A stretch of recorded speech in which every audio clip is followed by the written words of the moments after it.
हलचल भरे गांव की दुकान में रवि ग्राहकों की भीड़ की सहायता करता है। उसकी हरकतें तेज और कुशल हैं।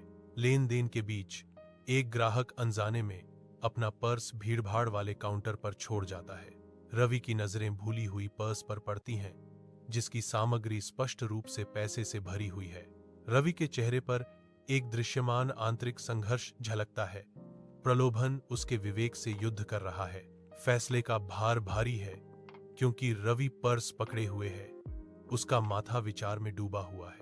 उसके माथे पर पसीने की बूंदें थीं, क्योंकि वह अपने सामने नैतिक चौराहे पर विचार कर रहा था। धुंधले से लिविंग रूम में रवि अपने माता पिता के साथ बैठा है।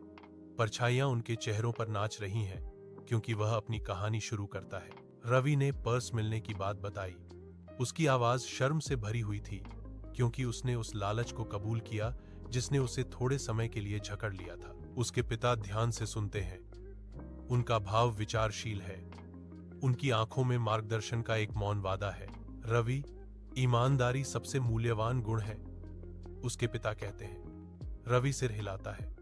मैं समझ गया पिताजी, मैं गलत था। खुले आसमान के नीचे एक स्कूल समारोह होता है जो प्रत्याशा और गर्व से गूंज रहा है। सफल व्यवसायी रवि के अतीत का एक व्यक्ति केंद्र में आता है। उसकी उपस्थिति सम्मान का आदेश देती है। वह रवि की ईमानदारी की कहानी सुनाता है। उसके शब्द भीड़ में गूंजते हैं, जो सत्यनिष्ठा का एक स्पष्ट चित्र प्रस्तुत करते हैं। रवि का चेहरा शुद्ध, अदम्य खुशी से चमक उठता है, क्योंकि व्यवसायी जीवन बदलने वाले उपहार की घोषणा करता है। श्रोतागण तालियों से गूंज उठते हैं। रवि पर प्रशंसा की लहर दौड़ जाती है, जो उनकी योग्य जीत का जश्न मनाती है।